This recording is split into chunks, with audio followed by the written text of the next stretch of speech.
Giữa mênh mang đồi hoa có đau, chỉ tiếc anh luôn lặng người đến sau. Một cuộc tình anh vẫn cố giấu, giữ riêng anh nỗi sầu.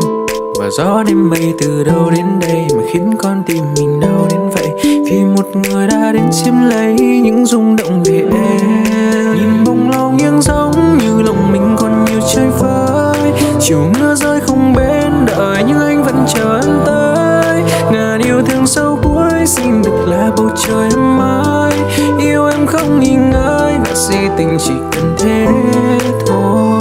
Nhìn ngọn đèn mờ vội tắt, mưa đang rơi trong mắt anh thì hình bóng của anh. Và dòng đời nhiều mong ước, mong bên em sẽ mãi yên bình. Tuổi xuân đẹp như anh chờ. Giữa mênh mang đồi hoa có đau, chỉ tiếc anh luôn lặng người đến sau. Một cuộc tình anh vẫn cố